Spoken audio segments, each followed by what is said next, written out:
You know, I do these 3 previews a week, right?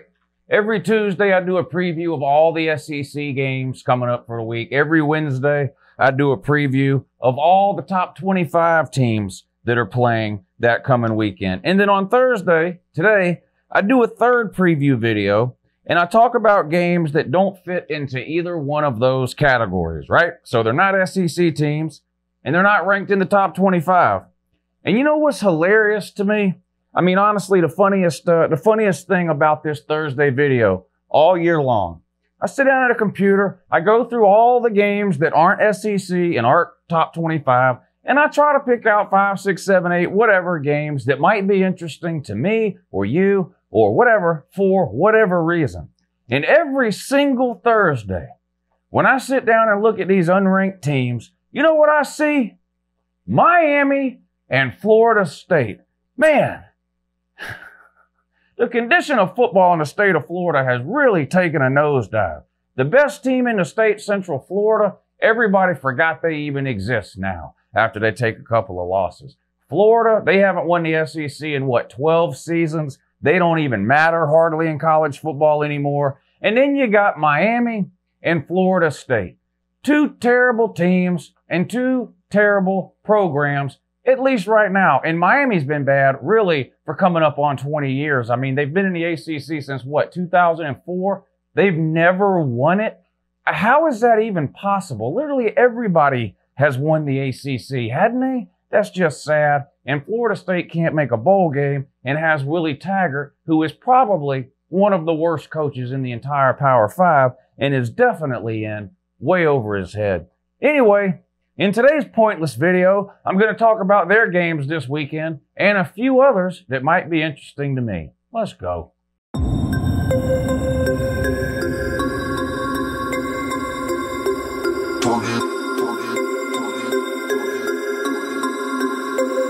We about to turn it on.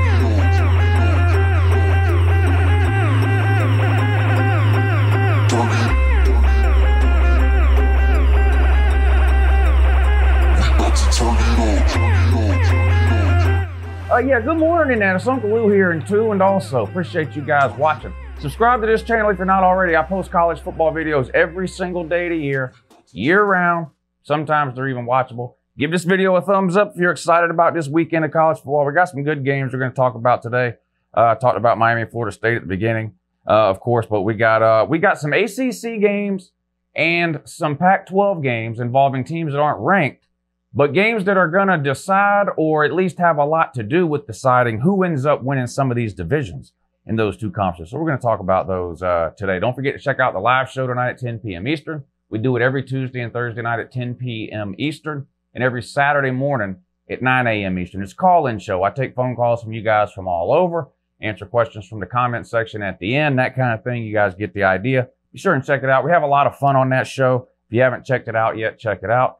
Also, let me know in the comments down below, and I'll talk about this more tonight on the live show, but I'm thinking about starting some kind of daily morning show here on the channel. Now, it wouldn't be like the live shows that I do now, where I basically start the show and then just take phone calls for an hour. In fact, I probably won't take phone calls at all for the morning show, but I may have guests on the morning show. It would be about an hour long or so per day. And it would give me an opportunity, I think, to talk about some of the week-to-week stories that go on in college football that I don't really have time to make videos on during the week. I mean, I could do something as simple as pull up ESPN and look at the day's headlines and, sort of give my thoughts and opinions on. I'm just using ESPN as an example, but you sort of get the idea. Anyway, people work, people are in school, but the thing is I get comments a lot, from people that can't watch the nighttime shows for one reason or another. So, I don't know. It's just something I'm thinking about. We'll talk more about it tonight on the live show, but since there's no phone calls, or even if you don't catch that show live, people keep asking me for a podcast. I don't really want to do a dedicated podcast, an audio only thing that I upload to iTunes. I just want to stick with YouTube for now, but this would be sort of like a podcast, and you wouldn't have to listen to it live for those of you that, you know, would be at work at that time or school or whatever the case may be, lazy and you're sleeping in, whatever the case may be. But it would be sort of like a podcast that you could then listen to later in the day, whether it be your lunch break, when you get off work, the evenings, while you're working out, whatever. I mean, it would be a video on YouTube, obviously, because it would be a live stream that I did in the mornings. But anyway, it was just an idea I had based on some comments and suggestions and things like that that I get on my live shows that I do at night. Let me know down below if that's if you think that's a waste of time. Would you watch it? Could you watch it live? If you're not able to watch something like that live, is that something that you would watch later when you got a chance? Anyway, let me know. And let's get into today's preview and prediction video. All right, here we go. Week 8 preview and predictions. Non-SEC and non-top 25. Did the SEC Tuesday, did top 25 yesterday. All the numbers in this game, the lines, the odds, the point spreads, everything like that comes from the good people over at BETNOW.EU. There's a link in the description of this video. If you click that link, it'll take you over to BETNOW.EU and you can get yourself signed up with an account. And if you enter the promo code Uncle Lou, which is one word, Uncle Lou, they're going to give you a 100% bonus on whatever you deposit over there. So you deposit 100, they give you 200. You get the idea. You can make yourself some money betting on these college football games. Based on the comment section, most of the people that watch my channel are absolute football geniuses who have never got anything wrong. So if you're not on BETNOW.EU, you're costing yourself a lot of money by not making easy money over there because there's nothing you don't know. All right, let's get into these games. Georgia Tech at Miami. This one comes on 12 o'clock on the ACC network. Miami's an 18.5-point favorite. Now, you might be saying, how could Miami be an 18.5-point favorite? Their offense isn't that good. Well, Georgia Tech's offense is zero, nothing. Georgia Tech is terrible. They might be the worst Power 5 team in America, and that's not an exaggeration. They're currently 1-5. Their only win came over a terrible South Florida team by 4 points, 24-10 or 24-20. And I think that's the most points they've scored. They're just absolutely terrible. They're 0-6 against the spread. Georgia Tech is. So not only are they losing, they're losing worse every week than most people think they will. 0-6 against the spread is terrible. Miami, of course, is 3-3. They're not a great team either, right?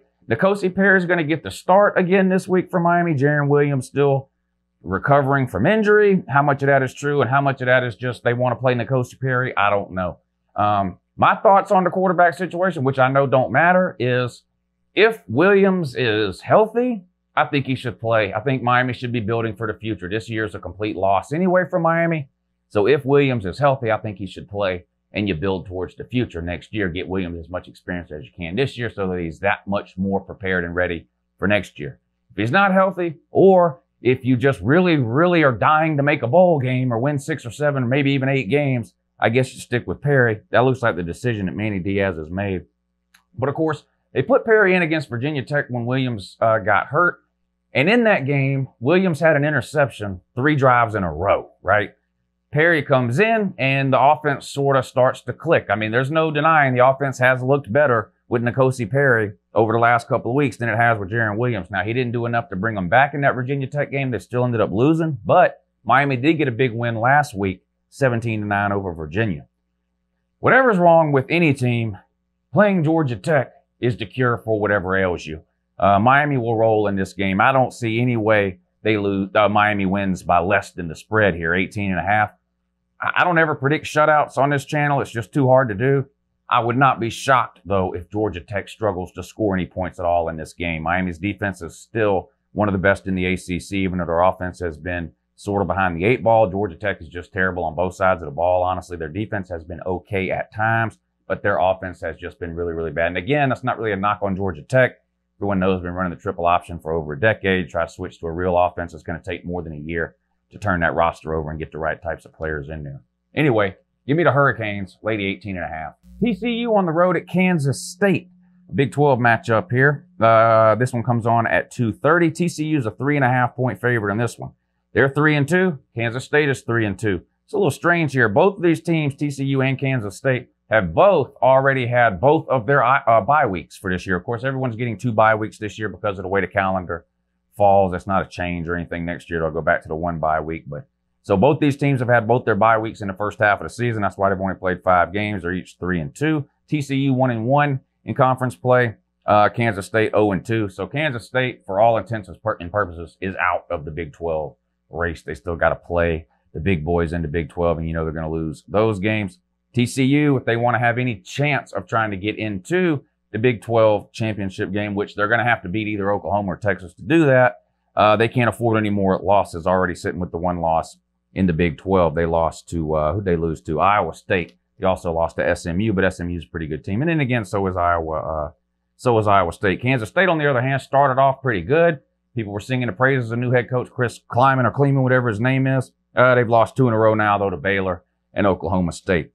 This game's at Kansas State. I was tempted to take Kansas State. In fact, when I went through these games the first time, I did mark down that I was going to take Kansas State in the 3.5 points. They're a 3.5-point home underdog. I've since changed my mind, though. I just think Kansas State is on kind of a slide, and I do like TCU in this game. I like Gary Patterson. I like TCU's defense. I think they'll do enough offensively to win this game.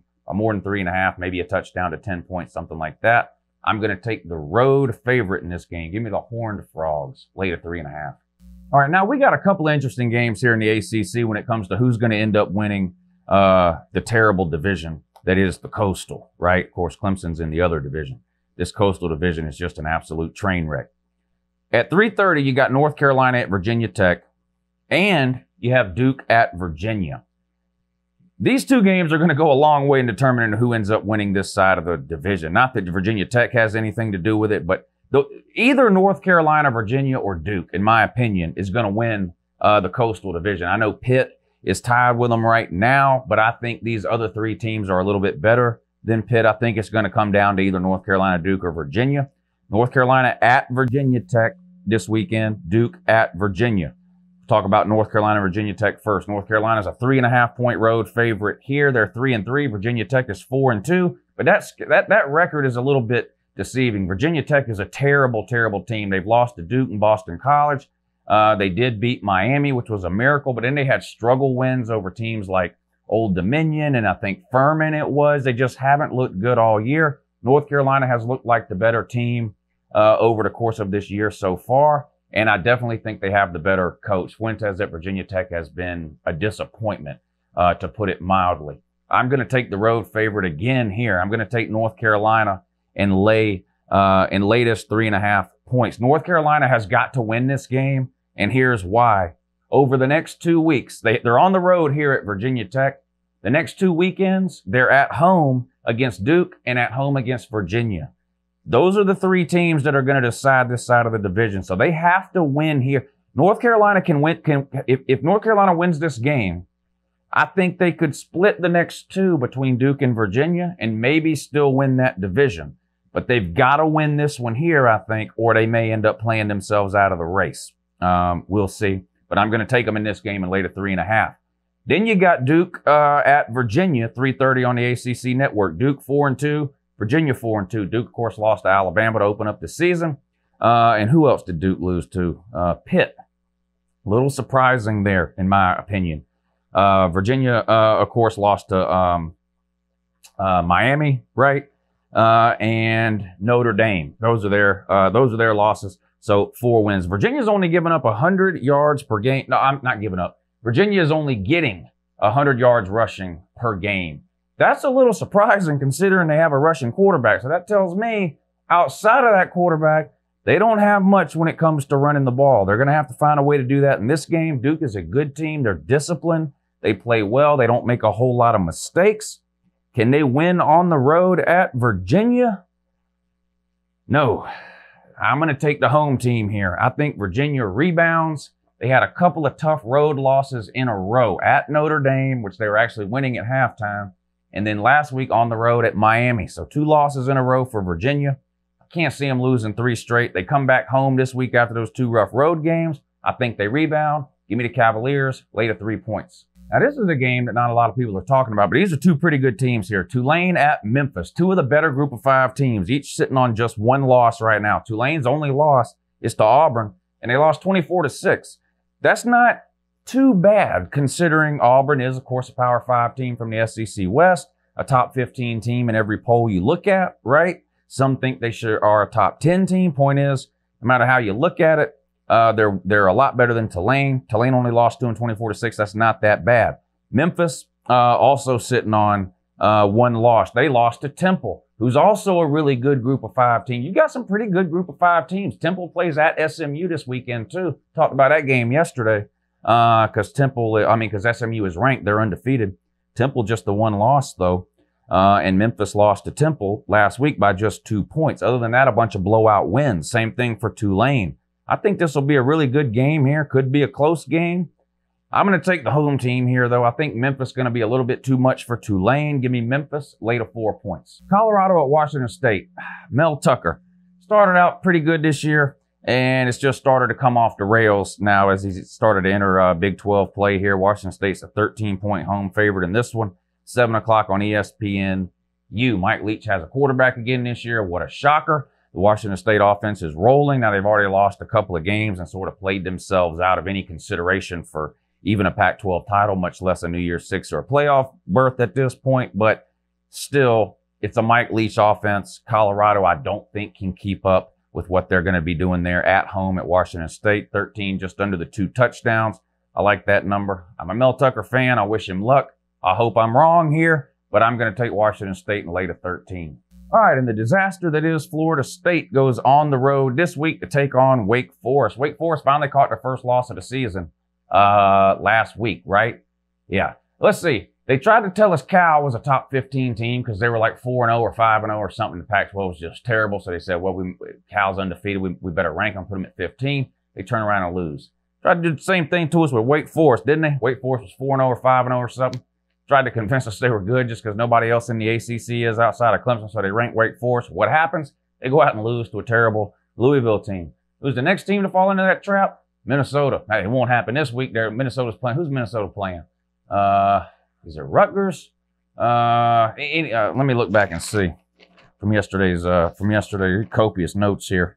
Yeah, they play at Rutgers. I'm freaking so smart. My memory is like no other. But Minnesota will be the next team. They're trying to tell us Minnesota's good, and they're not. It's just that they're undefeated. Wait till the second half of the season. Minnesota L's start stacking up, but it just is what it is. But anyway, FSU 3-3 on the road at Wake Forest 5-1. Wake Forest is a 1.5-point favorite in this one. I get it. They lost on the road to Louisville last week in a wild game. What was the final score of that game? 62-59, something like that. Wake Forest is getting 540 yards a game of offense. Unbelievable. 230 passing. About 210 on the ground, so they can run and throw. They've been doing really whatever they want offensively for the majority of the year. Florida State, an up and down team kind of. There's been parts of games this year where Florida State has looked pretty good. First half of the Boise State game comes to mind. They got a big win over, NC State or something a couple of weeks ago, but then they go on the road last week to Clemson and just get absolutely destroyed. Was it 42-14, 43-14? Something like that, whatever it was. So they're 3-3. Wake's 5-1. Wake Forest, not a great team. They barely beat North Carolina. They barely beat Boston College. Barely lost to Louisville. I mean, they're 5-1. 1.5, not that much though. On the road, this is the second of 2 road games in a row for Florida State. Of course, they got the brakes beat off of them last week at Clemson. Now they got to go back to North Carolina this week and take on a pretty good Wake Forest team. I'm going to take the home team here. 1.5 points is not that much. I think Wake Forest will rebound from that close loss to Louisville, and I think Florida State's still a little demoralized from that beatdown from the Taters. Give me the home team, Wake Forest, lay to 1.5. Arizona at Southern Cal. We talked about the ACC Coastal a minute ago and some games starting to play out there. They're going to determine that division winner. Same thing here, Arizona at Southern Cal, right? This is going to have a huge impact on who ends up winning the Pac-12 South. It's a very tight race between Arizona, Arizona State, Southern Cal, Utah. I like Utah right now in that. Talked about their game yesterday. But both of these teams still have a shot to win Pac-12 South. And the winner of this game, of course, will be that much closer to doing it. I'm going to take the road team here, Arizona. Arizona's a 10-point underdog on the road at Southern Cal. I do think Southern Cal ends up winning this game.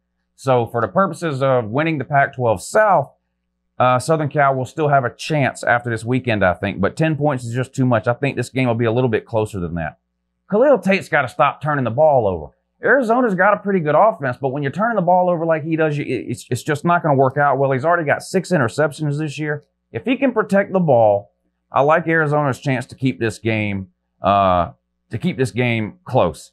I'm going to take the road team here. I hate to do this. I might change my mind here right on the fly. Nah, screw it. Clay Helton's in over his head, too. Clay Helton is the West Coast version of Willie Taggart. Give me Arizona in those 10 points. All right, that's it in 2. And also, in addition to that as well, for all the preview and prediction videos for this week. Again, Tuesday, I did the SEC preview. You can back up and watch that from a couple of days ago. Wednesday, I did a top 25 preview. Talked about all the games in the top 25 and gave you a preview and a prediction against the spread. And then today, went through a group of some more games here that are interesting for one reason or another. Appreciate you guys watching. Tuning in the live show tonight at 10 p.m. Eastern. Have a good morning.